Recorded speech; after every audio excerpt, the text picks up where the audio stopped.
Now, it's been 2 weeks since Michel Barnier was named France's new Prime Minister. The country is still waiting for a new government to be named.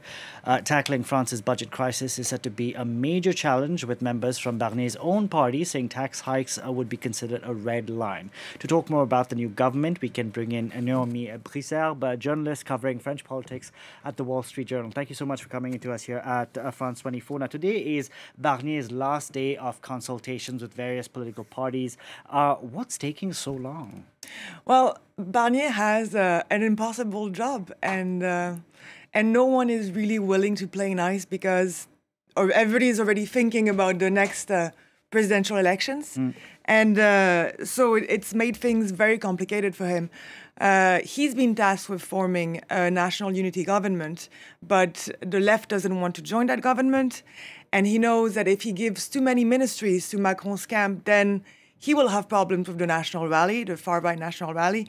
And if he gives too many ministries to his own camp, Les Républicains, the Conservative Party, then he may lose the support of Macron's camp. So it's a very difficult equation to solve. And of course, his party, Les Républicains, did the worst in the recent parliamentary polls. That needs to be said. Let's talk about the left's new Popular Front, because they feel jilted, for lack of a better word, after Macron went and named Michel Barnier as Prime Minister. How might Barnier go and build bridges with the left, even though they say that they want nothing to do with him?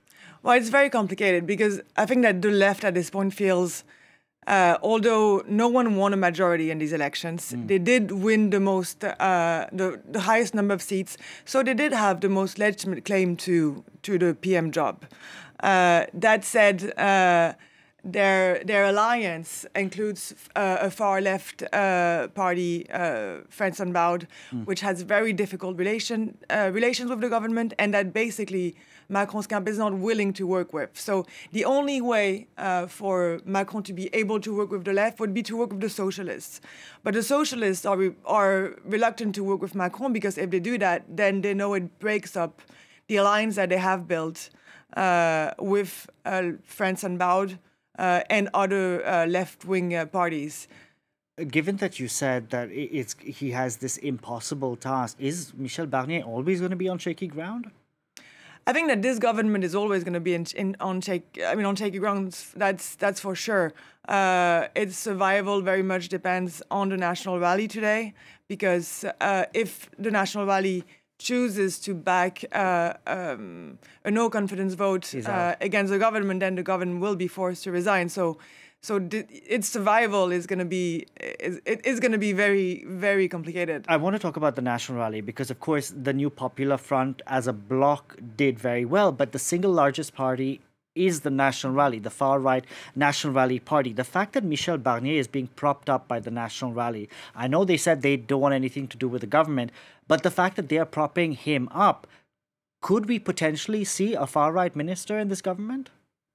Well, I think that Marine Le Pen has made it very clear that she doesn't want her or anyone in her party to join the government. So I think that it would be very unlikely for any of her any member of the party to join the government at this stage.